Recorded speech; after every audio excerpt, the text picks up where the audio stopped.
Sziasztok! 8, azaz 8 milliárdan lettünk mi emberek itt a Földön. Nyilván felmerülhet a kérdés, hogy ezt vajon elbírja-e a kis bolygónk?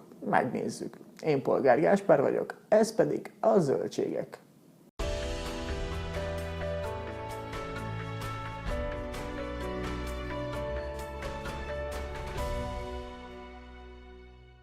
Az ENSZ adatai alapján november közepén értük el ezt a 8 milliárdos számot, amit 11 év alatt sikerült, már mint 7 milliárdról 8 milliárdra ugrani, hiszen 2011-ben voltunk 7 milliárdan a Földön, azt megelőzően pedig 1990-ben értük el a 6 milliárdot, ami azt jelenti, hogy míg az előző 1 milliárdos ugráshoz 21 év kellett, addig az azt követőhöz már csak 11, ami egyértelmű népességnövekedés, ütemnövekedést jelent, és bármennyire is csökken most ez a növekedés, tehát egy picit lassabb ütemben folytatódik, így is évente nagyjából 80 millió fővel gyarapszik a Föld népessége, ami azt jelenti, hogy egy Németországnyi lakosság jön hozzá mindig az aktuálishoz egy évben.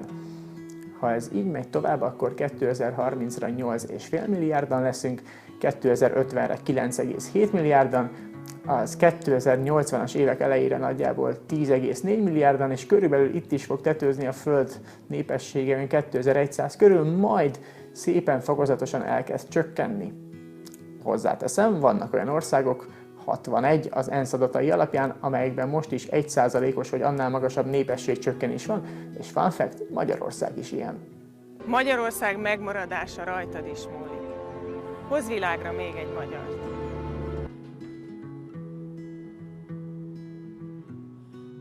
A számítások szerint már a következő évben, tehát 2023-ban India lesz a világ legnépesebb országa, és a népesség növekedés az Dél-Kelet-Ázsiában, illetve Afrikában fog koncentrálódni a jövőben. Ahogy egyébként ez nagyjából most is van. Joggal tehetjük tehát fel a kérdést, hogyha 8 milliárdan vagyunk és amúgy sem élünk túl fenntarthatóan, akkor vajon a Föld ki tudja elégíteni az erőforrás igényeinket? Meglepő választ fogok adni. Igen, amúgy ez működhetne, tehát eltarthatna a Föld 8 milliárd embert, hogyha fenntarthatóan használnánk az erőforrásainkat.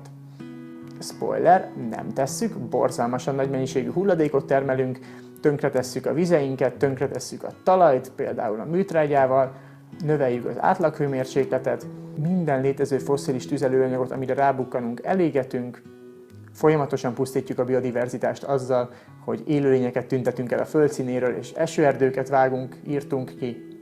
Gyakorlatilag minden olyan állat vagy növényfaj számára, ami nem áll szoros összefüggésben velünk, tehát nincs velünk mindennapi kapcsolata, gondolok itt a haszonállatokra és azokra a növényekre, amelyeket fogyasztásra termesztünk, minden élőlény számára pokoliá éltettük a Földet az elmúlt évszázadokban.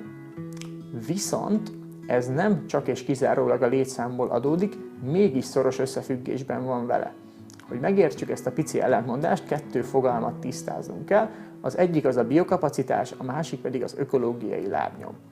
A biokapacitás azt mutatja meg, hogy egy adott létszámnál, tehát egy adott népességnél mekkora az a szárazföldi és vízi terület, ami egy ember számára fenntarthatóan elő tudná állítani az erőforrásokat, tehát mi az, ami 8 milliárdnál mondjuk egy embernek rendelkezésére állna úgy, hogy azon fenntarthatóan ki tudja termelni a számára szükséges javakat, és a megfelelő mennyiségben szennyezze, csak megfelelő mennyiségű szennyezést akkor tulajdonképpen nincs, hanem egy bizonyos szint alatti szennyezést tenne csak lehetővé ez a terület számára. Na már most tehát ez a biokapacitás 1,6 hektár, tehát azt jelenti, hogy 8 milliárdnál egy emberre 1,6 hektárnyi szárazföldi és vízi terület jutna, ami fenntarthatóan tudná szolgálni azt az adott embert. Na már most ezzel szemben az ökológiai lábnyom azt mutatja meg, hogy ténylegesen mennyi az erőforrás mennyiség, amit elhasználunk. Gondolom, hogy senkit nem fogok azzal meglepni, ha elárulom, hogy ez jóval magasabb, mint a biokapacitás, ami ugye 1,6 hektár, míg az átlagos ökológiai lábnyom világszinten 2,75 és 3 hektár között mozog. Ez nyilván elég elkeserítő tekintve, hogy azt jelenti, hogy tulajdonképpen még egy bolygóra, még egy földbolygóra szükségünk lenne ahhoz, hogyha a jelenlegi életszínvonalunkat ilyen ütemben fenn szeretnénk tartani. Vannak persze olyan országok, amelyek nem lépik túl átlagban ezt az 1,6 hektárt, ami ugye még fenntarthatóan működhetne, ilyen például Jamaika vagy Mali, egy átlagos jamaikai vagy mali polgár 1,6-os ökológiai lábnyom, 1,6 hektáros ökológiai lábnyommal rendelkezik. De vannak olyan országok is, amik jóval alullövik ezt, például India, ahol 0,6 hektár az ökológiai lábnyom. Persze fontos ehhez hozzátenni, hogy ez nem feltétlenül környezettudatosságról árulkodik, hiszen Indiában rengeteg ember él mély szegénységben, sokkal több, mint kellene, akik nem jutnak megfelelő mennyiségű ivóvízhez, ha akarnának, sem tudnának fosszilis tüzelőanyagokat használni, pedig Indiában egyébként elég gyakori ugye a szén alapú energiatermelés, nem tudnak utazni, nem tudnak húst tenni, vagy vallási indítatásból, vagy mert nem áll rendelkezésükre megfelelő mennyiségű anyagi háttér ehhez, de a lényeg, hogy jóval kisebb ökológiai lábnyommal rendelkeznek, mint egy átlagos világpolgár, még akkor is, hogyha ez részükről nem is feltétlenül szándékos. Egyébként a fejlettebb országok viszik a prémet, micsoda meglepetés. Egy átlagos amerikai, tehát Egyesült Államokbeli polgárnak 8,1 hektár az ökológiai lábnyoma, egy németnek 6,8 hektár, egy luxemburginak, kapaszkodjatok meg, 13 hektár, egy kínainak pedig 3,8 hektár. Hogy erre mi a magyarázat? Hát voltaképpen az, hogy minél inkább jólétben él valaki, minél nagyobb anyagi tőke áll rendelkezésére, annál inkább nagy lábon él, most bármilyen elcsépelt is ez a fogalom, többet utazik, általában messzebbre, több húst fogyaszt, többet fűt, tehát minél magasabb életszínvonalon él, annál nagyobb az ökológiai lábnyoma. Nekünk magyaroknak egyébként, akárcsak a kínaiaknak 3,8 hektár az átlagos ökológiai lábnyomunk, ami azt jelenti, hogy ha az egész magyar népességet nézzük, akkor egy átlagpolgára ennyi jön ki, ami szintén elkeserítő, hiszen azt jelenti, hogy mi is bőven túlhasználjuk a rendelkezésünkre álló erőforrás mennyiséget, több mint dupla annyit fogyasztunk ebből, mint amennyit lehetne. Ha téged érdekel, hogy mennyi lehet az ökológiai lábnyomod, akkor van egy tök jó applikáció, aminek az a neve, hogy WWF léptem. Ha itt regisztrálsz, akkor pár kattintás, pár információ megadása után ez a kis applikáció megmutatja neked, hogy mekkora az ökológiai lábnyomod, amiből leszűrheted azt is, hogy mondjuk milyen területeken tudnál változtatni ahhoz, hogy ez a lábnyom adott esetben csökkenjen, hogyha szükséges. Mivel a fejlettebb országokban magasabb az ökológiai lábnyom jóval, a népesség növekedés pedig a fejlődő országokra koncentrálódik, ahol az ökológiai lábnyom kifejezetten alacsony. Sok szakértő úgy gondolja, hogy a népesség növekedés, illetve túlnépesedés nem is feltétlenül probléma a bolygóra nézve, hiszen hiába nő folyamatosan a Föld népessége, ezek az emberek olyan helyeken születnek, ahol igazából az ökológiai lábnyomuk alacsony lesz vélhetően. Tehát nem jelentenek veszélyt a Föld korlátozott erőforrás készleteire. Igen ám, ezzel nehéz is lenne vitatkozni, viszont bárhol is szülessen valaki a világon, aligha úgy szeretne élni, mint egy átlagos indiai, aki nem jut hozzá egy csomó dologhoz, ami a normális életszínvonalhoz szükséges lenne, nem is, hogy egy nagyon jó életszínvonalhoz. Tehát bárhol is lássa meg valaki a napvilágot, nem akar minimális ökológiai lábnyommal élni, minél inkább nagyobb vagyonra szeretne szert tenni, minél többet szeretne utazni, minél többet szeretne látni, minél jobb ételeket szeretne enni, minél több húst szeretne enni.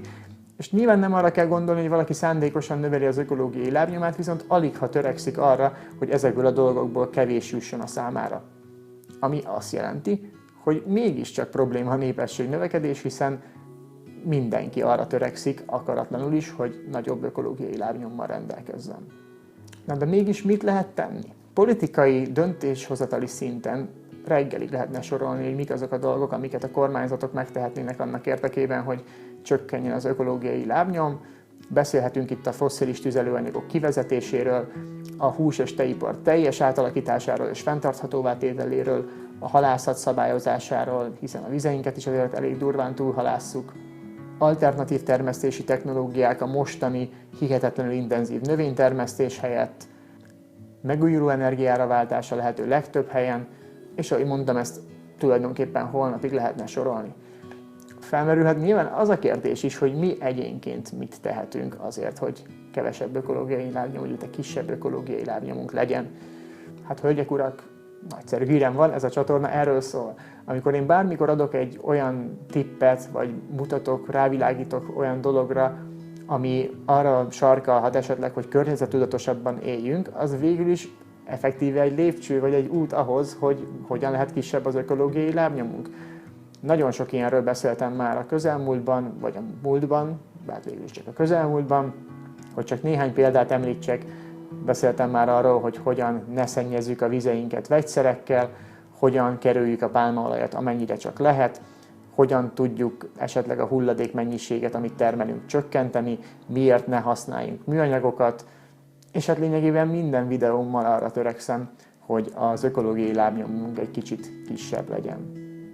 De ezen kívül is vannak dolgok, amiket tehetünk, és lesz róluk szó a jövőben, ilyen például a hús- és halfogyasztás redukálása, a fast fashion lehető legnagyobb mértékben történő mellőzése, a helyi szezonális alapanyagok vásárlása, és a legfontosabb talán, amit tehetünk, az az, hogy folyamatosan beszélünk ezekről a dolgokról, minél inkább próbáljuk az ismerőseinket is tájékoztatni a hallottakról, olvasottakról, mert akkor minél inkább napirenden van ez a probléma, ez az egész történet, annál inkább az egész társadalmat érdekelni fogja, ami azért jó, mert hogyha sok embert érdekel, akkor a politikusok is fel fogják karolni a témát, hiszen szavazókat tudnak nyerni vele, és ha szavazókat tudnak nyerni vele, akkor választást is tudnak nyerni vele, ha pedig ilyen politikusok kerülnek hatalomra, akkor remélhetőleg egyszer a jövőben olyan döntéshozók lesznek, akik nem a fosszilis tüzelőanyagokat fogják például erőltetni, mert mondjuk energia lobby áll fent, hanem tényleg a föld és az emberiség érdekeit fogják nézni.